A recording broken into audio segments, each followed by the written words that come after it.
وأجمل منك لم ترى قط عين،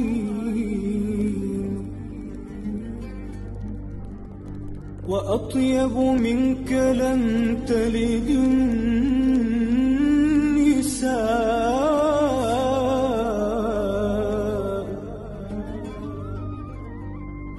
خلقت مبرأ من كل عيب،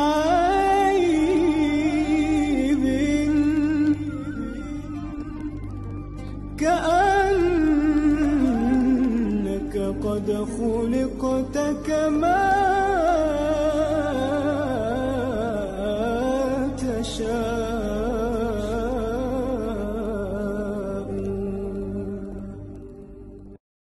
Bismillahirrahmanirrahim. Assalamualaikum warahmatullahi wabarakatuh. Masa al-khair jami'an. Ana Abdul Wahid Azhari di Tonga من إندونيسيا. أنا خريج جامعة الأزهر في سنة 2012 في كلية أصول الدين شعبة الحديث، والآن أنا أكمل الدراسة ماجستير في جامعة الإسلامية العالمية إسلام آباد في باكستان في نفس الكلية وفي نفس الشعبة. وخلال هذا اليوم أنا كنت مشغول في كتابة الرسالة. بسم الله الرحمن الرحيم. اسمي زنيرة محمد نوح. أنا من إندونيسيا، وأنا خريجة سنة 2014 بقسم التفسير وعلوم القرآن، والآن ألتحق بجامعة الإسلامية العالمية في إسلام آباد في نفس القسم، يعني تفسير وعلوم القرآن. بالنسبة لذكرياتي في مصر والله متوفرة جدا. الأول طبعا زرنا أهرامات في جيزة وفي سقارة ومناطق أخرى اسكندرية، دمنهور، زقازيق، طفلنا الأشراف والباقي من المنطقة الأخرى. وأيضا الحمد لله زرنا طبعا جبل سيناء، جبل سيناء وجبل موسى. أنا زرت جبل سيناء وجبل موسى مرات عديدة، تقريبا 5 أو 6 مرات.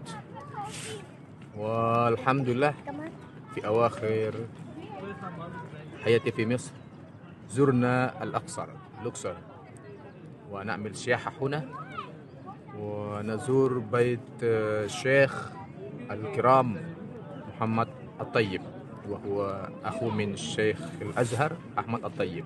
وأيضا نزور المسكن والبيت الشيخ أحمد الجيلاني من أحفاد الشيخ عبد القادر الجيلاني، ونأخذ النصيحة والذكريات هناك،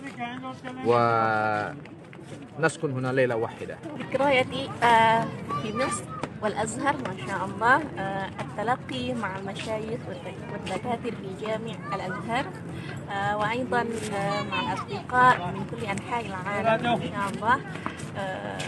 والمنهج الدراسي في الأزهر هو المنهج الذي لا ينسى، يعني كيف نطبق التعليم بين المدرس والطالب، هكذا ما شاء الله جميل. وإن شاء الله هذا ذكريات. والحمد لله مصر أرضها جميلة وشعبها كريمة وطيبة ما شاء الله، جميل جدا. الحمد لله هذا من ذكرياتنا. كل عام وأنتم بخير. تحيا مصر. السلام عليكم ورحمة الله وبركاته.